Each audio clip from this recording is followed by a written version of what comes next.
Hi, hello po sa inyong lahat. Isang mapagpalang araw po sa inyo. Kamusta na ho kayo? Sana ho ay nasa mabuti kayong kalagayan. At ito ho, nakikita nyo ang mapa ho ng Pampanga doon ho sa Central Luzon. So, ito ho ang ating pag-uusapan ngayong araw na ito. Aalamin ho natin ang mga bagay-bagay ho tungkol sa Pampanga at yung labanan ho ng governor at vice governor.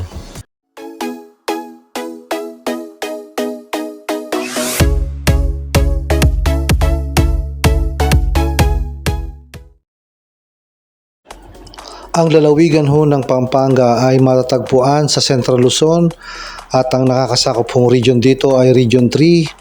At ito ho ay founded noong December 11, 1571.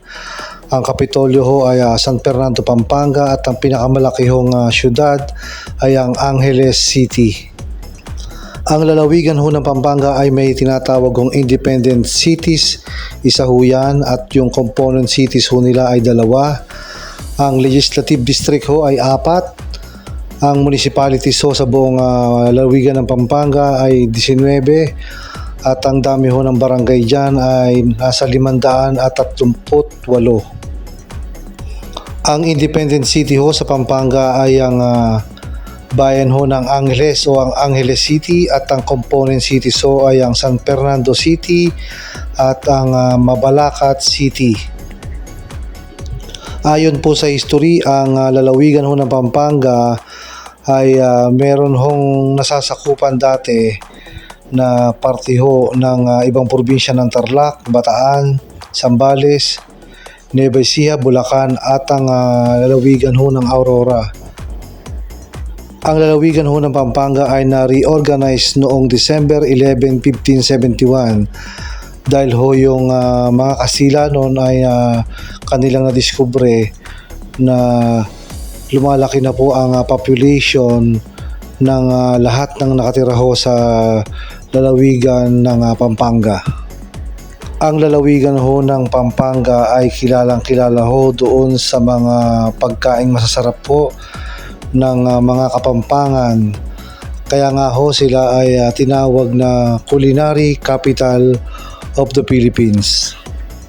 Ang ilan ho sa mga masarap ho na pagkain na niluluto ho ng mga Kapampangan ay ito hong kare-kare nila na talaga naman hong napakasarap ng kare-karing Pampanga.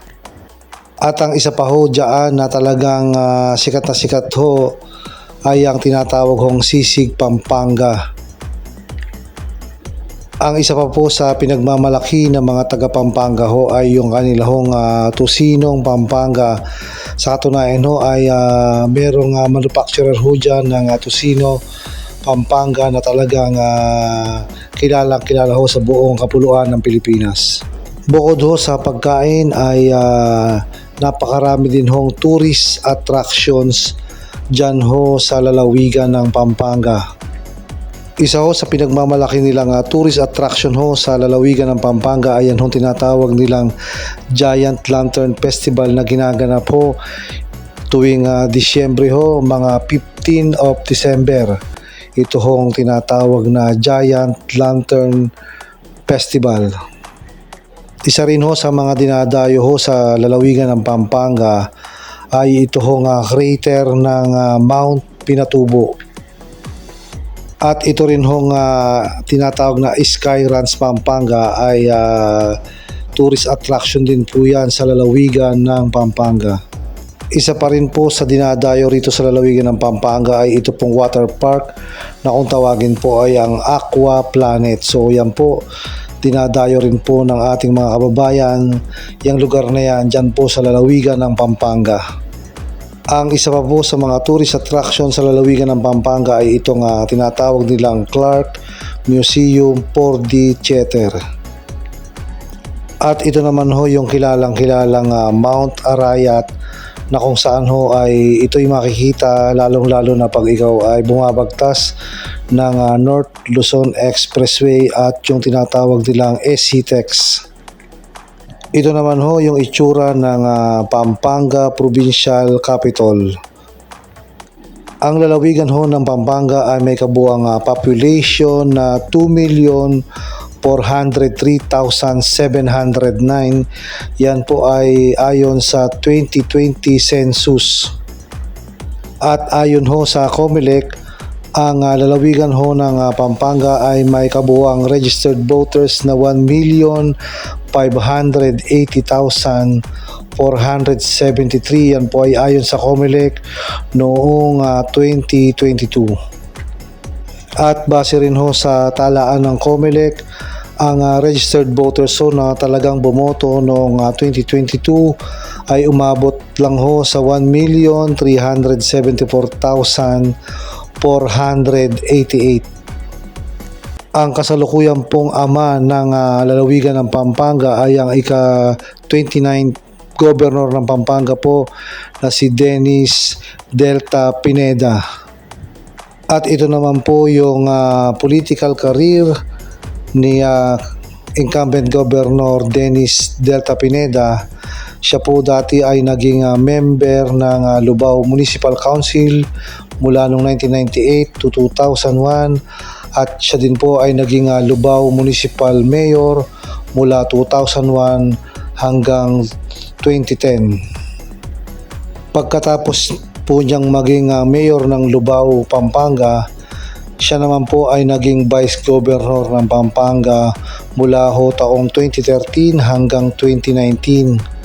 At mula ho noong 2019, June 30, siya po ay naging ika-29 Governor po ng Pampanga at matatapos po ang kanyang termino ngayong taon na ito sa June 30, 2025.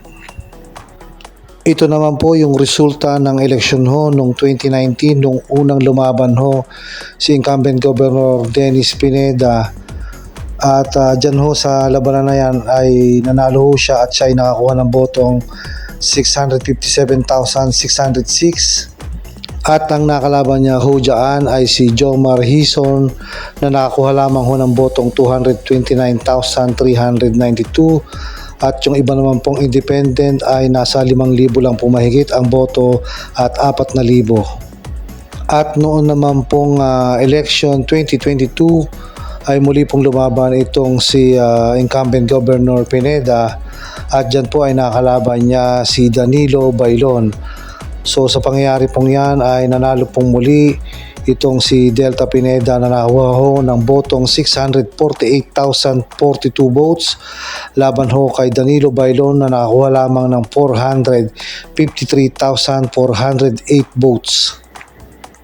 Ang kasalukuyan pong Vice Governor ng lalawigan ng Pampanga ay ito pong si Vice Governor Lilia Pineda. Siya po ang ina ng nakaupo pong governor na si Dennis Pineda. Ang kasalukuyan hong Vice Governor ng lalawigan ng Pampanga na si Lilia Pineda ay pinanganak noong February 21, 1951 at siya po ngayon ay 74 years old na.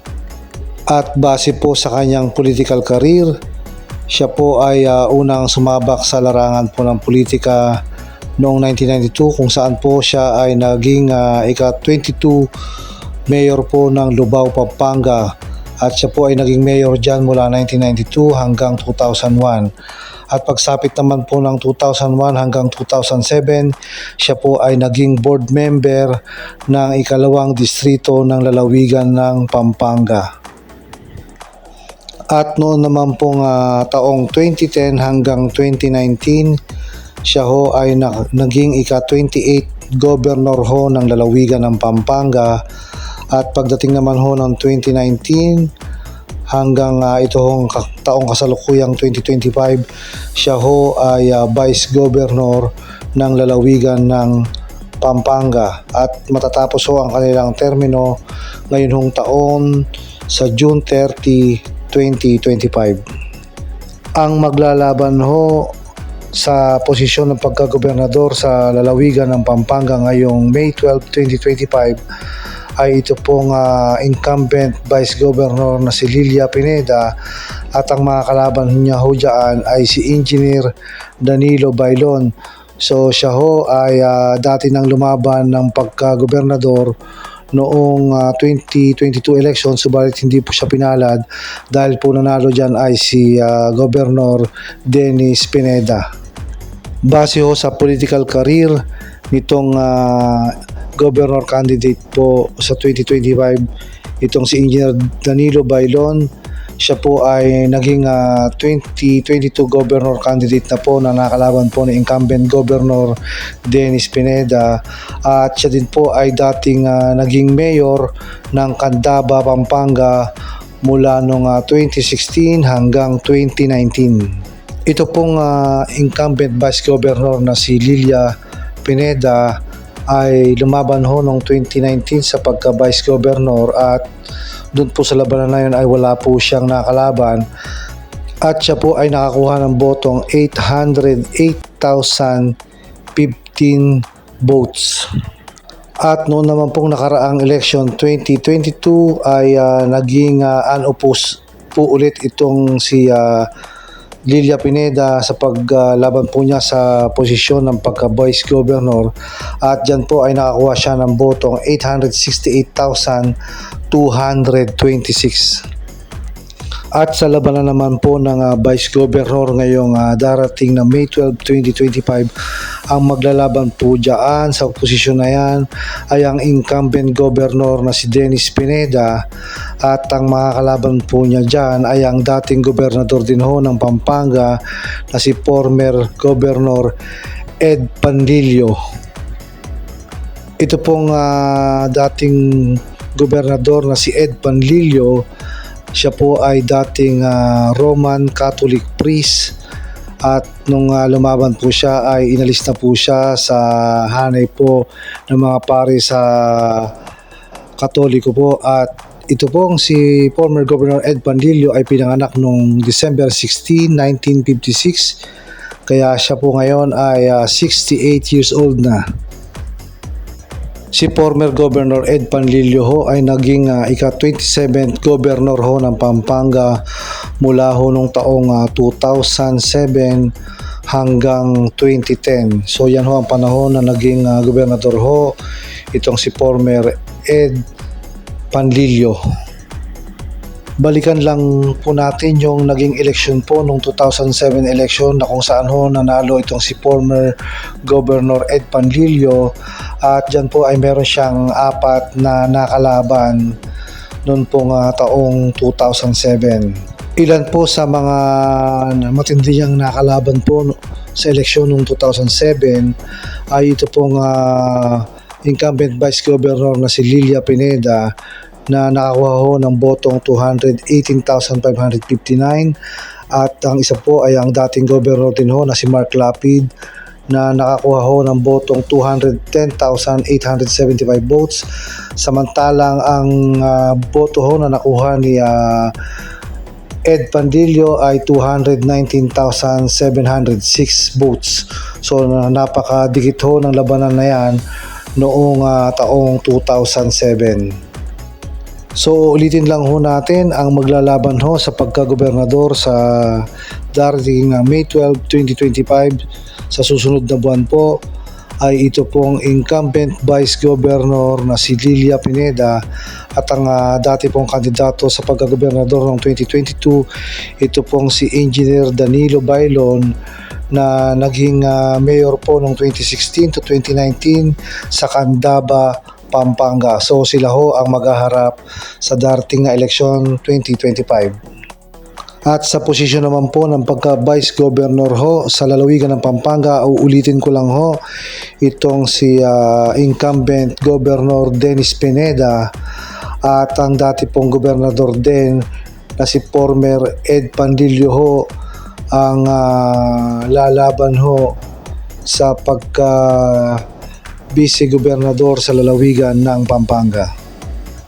Hanggang dito na lang po muna ang ating vlog. Maraming salamat ho sa lahat ng patuloy na nanonood ho ng aking mga ina-upload na video, and maraming salamat ho sa lahat ho ng nag-subscribe, at doon ho sa mga hindi pa ho nagsusubscribe, pasuyo na lang po, pasubscribe po. Maraming salamat po sa inyong lahat.